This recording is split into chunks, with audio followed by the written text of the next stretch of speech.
Nabolo na sami, wasa gulgono. Wana ndo munisere, nondo na luwe kora. A sere he na ala moda. Anonda indro, kina nonda kau na kalu. Sabo le kasara me kei kenda, ninde sara rawa. Koyongo ende na senga kina, ni rere, keba kasa kau tani ko burubura. Kasa kau yani, kina loma ni wasiliwa na veulu ni bunua. Kasa bandungu na kena wai, kabaka tumbu ua. Kaya wala na veulu ni bunua, ni sa tumbu na kena biau, sela. Sa andua na uthi wai, na kena soni wai, sa wamaro taka na koro ni kalu. Na tikina tambu ena itiko, ikoya sa de sara. Sa tiko ena kena loma ni koro, na kalu. Ena sianga ni wakaya walati, ena sou na kalu, ena mataka, mebu kei koya. Sa tundu na bewanua, sa ya wala na be matinitu. Sa bosa eni ko koya, sa wai dhala ko burura. Sa tiko watake kia dawa chiawa, ni lewe bunga. Anonda indro na kalu ichio kope, sela. Do mai reida na taka chiawa, ni sa ia na be waru sa ia loma i burura. Sa wakautia na iwalu, mai na yale ala kei burura. Sa musuka na daka iti ko koya, ka tai musuka na moto. Ka sa baka mana ngingini walu, ena buka wanga, do tiko lo, undo kila ni usa kalu. Kau na baka libui, ena be matanitu. Kau na baka libui e burura. Sa tiko watake kia dawa chiawa ni lewe bunga. Anonda indro na kalu ichio kope, sela. Wase kubulu vitu, wana ndo munisere, anonda sere na luwe kora. Oi ke mundo ke ngana tamata, do dombo. Kaila buana kalau ena kaila ni marau. Ni sa rereba ke ko chova, o koya sa de sara. Na tuilebu ke buru to doko. O koya nga ena baka mulu mutagira na tamata be kenda.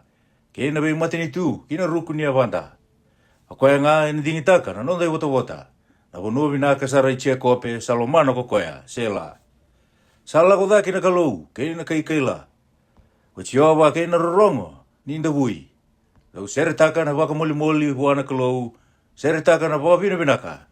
Dau sere taka na waka moli buana nonda tui. Sere taka na baka binaka. Ni sa tui ke buru tau dok na kalau.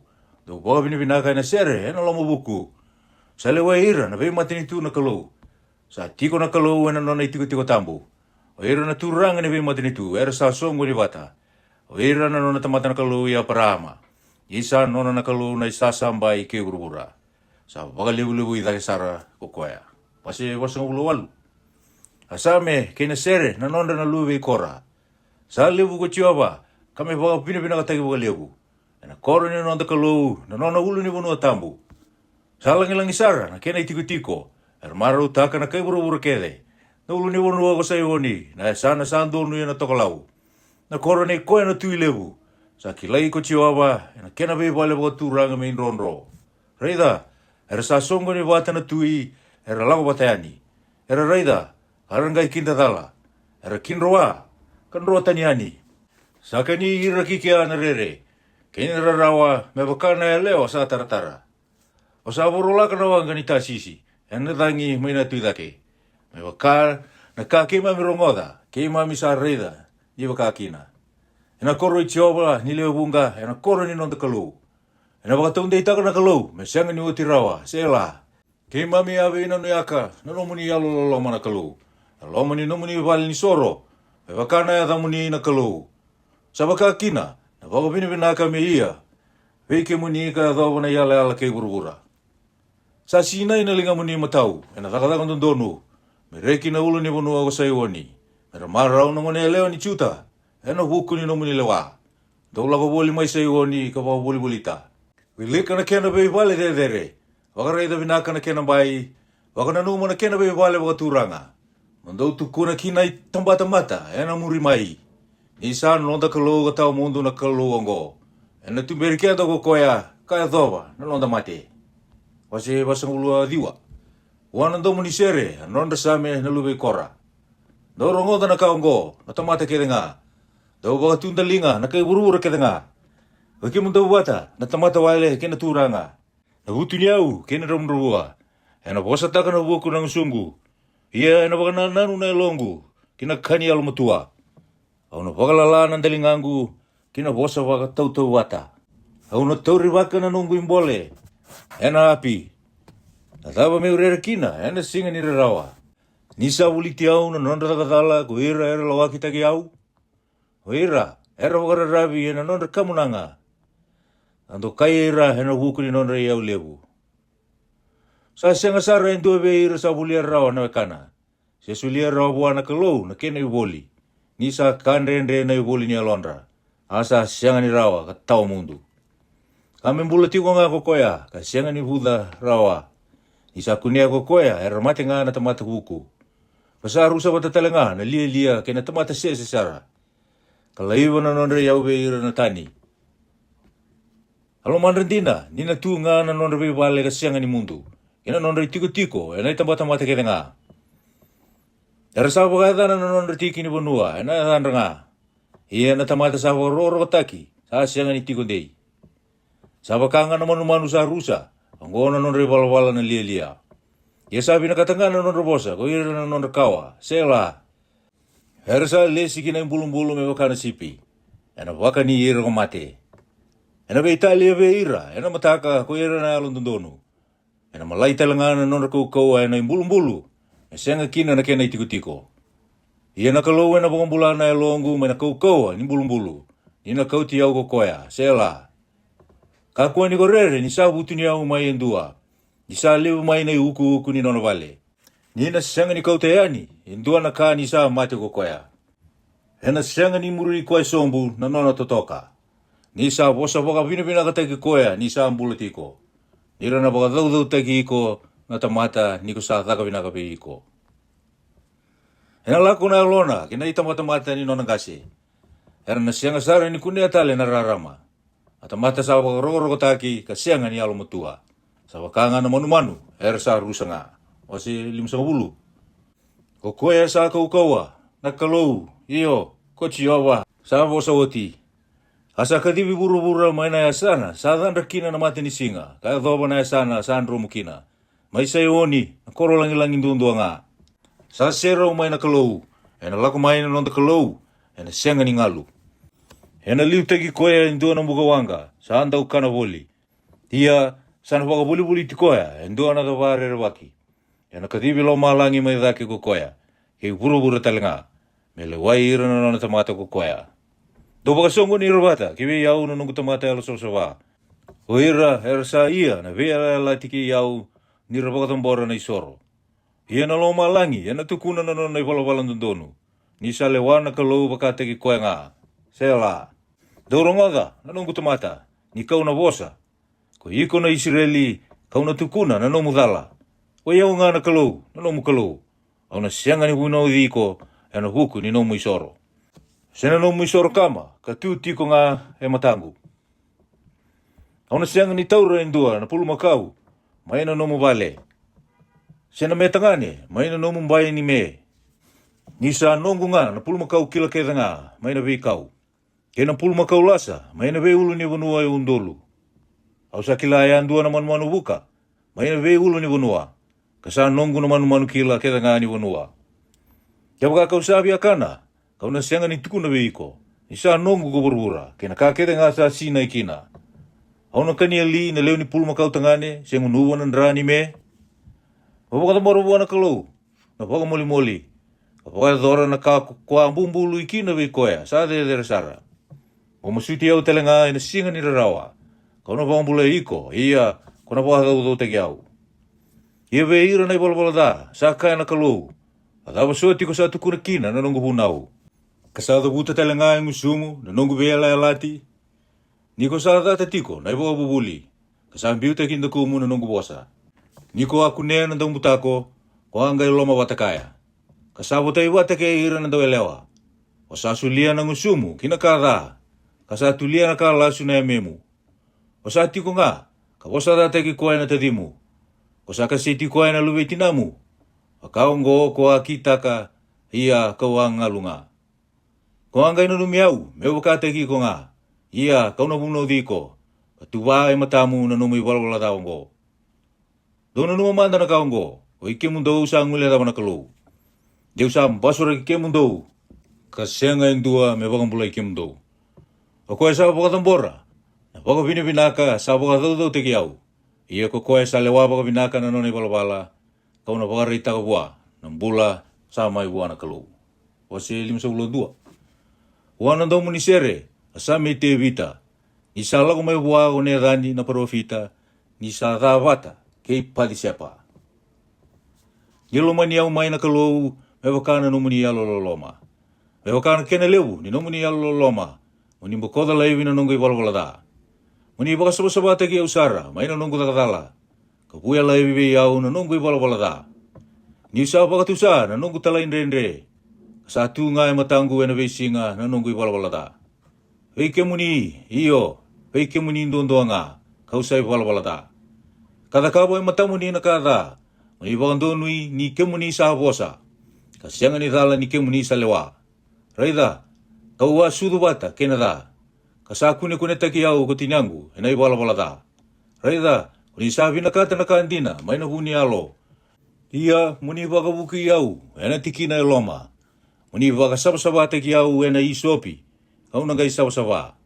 Hui au, kau nangai bula-bula wakalewu, wakalai na uda bula-bula. Wakaya dorobe au me urungoda, na ka ni marau kena reki. Me reki rau kina na swingu kunisa musulaka. Ni tambo naka na matamuni may na nunggu i walawalada. Kambokoda laiwi na nunggu takadala kedenga. Kemuni na kalou, muni mbulia elo mangu na alo sabasaba. Kawakabu ia elo mangu na alo sande itiko. Ni kakua ni wakasevi au may na matamuni. Kamu ni kakua ni kautatani we au na nung ni alo tambu. Muni wakasuka taliki we au na marau ni bula sa huma e weke muni. Kamu ni toko ni au ene alo sa ngumatu atiko. Au nangai wakabuli da we ira. Na iwalawalada na nomu ni sala. Karena sau maki mai weke muni ko ira na iwalawalada. Muni wambulai au na kalou ni nongu we wambulai. May na isau nindra. Ena ngai sere taka wakantomo i lewu na nomu ni alu ndonu na emengu. Kemuni na turanga. Muni mbasuka na tema ni ngusungu. Ena ngai wakadau taki kemuni na ngusungu. Kemuni sa sianga ni binakata. Me wakadambo i soro. Siu na takawa. Kuni sa sianga telanga ni rekitaka na isoro kama. Isoro buana kalou na yalo sa rara musu-musu. Ayalo sa rara musu kambimbi woro. Kuni na sianga ni data na kalou. Muni taka binaka kisayoni, ena no muni yalo loloma. Muni viria ng bayi ke Jerusalemi. Ke muni nangai ndonu ya, na isoro ndonu, na isoro kama, na isoro sa kama tudoko. Ia, era nangai pokatamporo na pulmakau, ena no muni tambo-tambo ni soro. Wase lim sa ulorua. Huana ndo muni sere, amasikili, asame te vita ni sa alako mai, ko to eki, na kai tomi ka sa tukuna beisola, ka kaiwa, sala ko mai o te vita, kina vale ei meleki. Kada ba ko sa ba lebu-lebu i ko kina, ena da. O hiko na tamatanganga. Halo lolo mani kalou sa sianga ni mundurawa. Sa buni da tiko, na ya memu. Sa baka na itasi ngata, sa daka-daka, baka beba kai sini. O sa binakata na kada, kadata na kabinaka. O sa binakata ni ko bosa lasu, kadata ni ko bosa ndundonu, sela. Kona binakata na bosa kata kerenga, kena ngusu dawe wa kai sini. Ia na kalou ena wakarusei iko mo sianga ni mbula tale. Ena tauriko, kata buti ko laibi, mana nomu tiko-tiko. Kata buti ko tani, mana wanua ni mbula, sela. Harana reida na elondonu, karena rere. Karena nrendre baki koya, kakaya, reida. Anggo na tamate sa sianga ni wakarabi buwana kalou, me nona koukoa. Ia sa wakarabi nga ena kena lebu, ni nona iau. Kawa koukoa te ki koya, ena nona i wala-walada. Ia koe iau. Kau sa wakana o liwe mbula-mbula ena wale ni kalou. Au sa wararabi tiko nga ena loloma ni kalou ka sianga ni mundu. Ena sianga ni oti na nongo baka binibinaka, we kemuni. Ena buku ni ka kemuni adakawa. Kau nanga rawa tiko na edamu ni sa binaka ongo, e matandra, na nomu ni tamata yalo saba-saba. Wasi limsabula tulu. Wana domu ni sere, ena maalada, amasikili, asami te vita. Sa kaya lumana na tamata lia-lia, sa sianga na kalou. Era sa dasara, era sa kita kana iwala-walada, e vela-vela. Sa sianga indua sa taka binaka, sa raiso mo may lomalangi na kalou, kiwe hira na tamata. Reida, sa indua sa buku, sa saba kasanggara na kalou. Era sa sukatani ki muri ko ire andua, era sa yado bata, mera vela-vela. Sa sianga indua sa taka binaka, sa sianga sa indua. Sa sianga beka na nondro buku, ko ira, andau kita kana iwala-walada. Ko ira era sa kania na nunggu tamata, me baka era kana manrai. Ara sa sianga ni masuwa na kalou. Era rere baka lebu, na tikina sa sianga kina na ka, era rere baka. Ni san duimbiu tana kalou na suindra. Era sa mai songo ni bagai walu iko. O ni sa waka madu atagira. Ni sa mbedira na kalou. Mesa e hado manda nambula ke ira na Israeli mai saioni. Ni sa kautira tale mai na kalou na nona tamata era sa tiko waka bombula. Yana ngai reki ko ira na Chekope. Kana marau ko ira na Israeli. Wasi msulawa. Wana ndo munisere. Ena niknoda. A masikili a same te vita. Ni sa lako mai ke sola na kai sifi. Kakaya sa senga beka ni buni taki koe tiko. Weke mami ko te vita. Muni waka mula iau na kalou. Ena buku ni ada muni. Kalewa ena bukungu. Ena no muni kaukawa. Muni rongoda na nongu masu na kalou. Muni waka tundalinga muni kina hosa ni ngusungu. Ni rasa tu mai me nongu meda na kaitani. Harasa sengata me umate ko ira. Era dau baka dada. Era sa sianga ni reidi koe na kalou. Ni tu e matandra. Sela. Raida. Sa nongu i buke na kalou. Sa tiko wata na turanga ke ira. Era toko na longu. Ena sauma ko koe na dhawe ira na nongu meda. Muni mundu ki ira leivi. E no muni alundina. Hauna pakatambora weke muni na iman rali. Mai na upuni lomangu. Hauna pakapinapinaka. Hina e dha muni chiova. Nisa kabinaka ongo. Nisa bombule iau ko koea. Mai na kararao ke denga. Kasara ida na matangu na kasa ayado ve ira na nongu meda. Wasi 5 Wanando muni sere. Ena niki noda. A masikili a same ke te vita. Muni wakatundalinga muni na kalou kina nongu masu. Ia, muni kakua ni buni taiki ke muni. Mai na nongu kere. Muni na numi au. Ka horo rongo vi au. Au sa butungu ena nongu rawa. Ka sianga ni wakatengu rawa. Ena buku ni bosa ni meda. Ena buku ni nondre bola waka saurara. Na takadala. Nere sambe itaki au. Ena ka sianga ni tondonu. Karsa hora rawa teki au ena nondre dunru. Sara rawa wale una elongu elmangu. Kasaka ni yau na rere waka na mate. Saka ni yau na rere kena saute nini. Kasalu budi yau na tamambula. Kawanga ikaya. Me waka tambana manda, me waka na rube. Ni una ngai buka yani ketiko waka dengu. Raida, au na ngai lako me waka yawa yani. Ketiko waka ndua nga ngene likutu. Sela. Au na ngai kusarao ni rotani. Maina tangi lewu. Keina taba. Muni waru sa ira. Ke muni na turanga. Kawasiana e menra. Me usaku nea na i wala koukoua. Keina vi leti ena koro. Era sa lako boli endela ni kena bai. Ena singa kena bongi. Sa tiko e lomo ni koro. Na takatala keina kararawa. Sa tiko nga kina na i wala da. Asa senga ni ali. Ena kena rara na ndau beba kaisini. Keina ndau beba ngaseni. Ni sa sianga ni koea na meda. Kawosa wakadada tiki au. Kasaba ka kina. Ke usaba sota rawa. Kasa sianga ni koea. Kadati au. Kapaka lebu i koea vi au. Kasaba ka kina. Ke usaba ni taki au bua. Ia sa iko nga. Na tamata. Endarua vi toka ni bata. Kanongu i tau. Endarua anda utiko bata waka veo kani. Ia kirau anda uwe bosaki. Waka vinaka bata. Anda ulako bata. Kina vale ni kalou. Me kindari di ira na mate. Mera lako mbulu sombo. Kina mbulu. Ni sa tiko e nonre tiko. Kena lo mandra telenga. Na i bola da. Ia ko iau. Kauna masu buana kalou. Kana bombulu iau ko chiova. Ena kavi. Kena mataka. Kena singa lewu. Kauna masu katangi wakantomu i lewu. Kana rongoda na domongu ko koea. Sa bombulana e longu meu wakadengu maina i walu. Ka ia vi iau. Nira sa lewa bunga. Era wala ke iau. Ena baro rongo na kalou. Ka pakara rau tagira. Iyo. Kokoea ka tiko mai liusara. Sela. Nisa sianga na vei buke aki, vei ira. Era sianga kina nere waka na kalou. Sa ndondoka na lingana kokoea vei ira era tiko sautu kaya. Sa waka taka kokoea na nona bosa ni ala. Sa malumulu musara na bosa ni musuna. Sa kou na pata. E sa tiko elomana na iwalu. Sa waidhala na nona bosa kate wata na waiwai. E sa isele waunga sa udutu. Mimbiuta vechiova na nomu idolo bimbi. Ena toko niko kokoea. Ena senga ni lewira. Na alundondonu mera wakaya wala taki. Ena ndua na ngauna. Ia kui kemuni na kalou. Kuni na beauty rasombo kina ikele ni rusa. O era na tamata ndau bewa umatei kandau bewa kaisini. Era na senga ni mbola mea dhau na bima amani non ngauna. Ia kui au. Kauna warara vive kemuni. Emeni.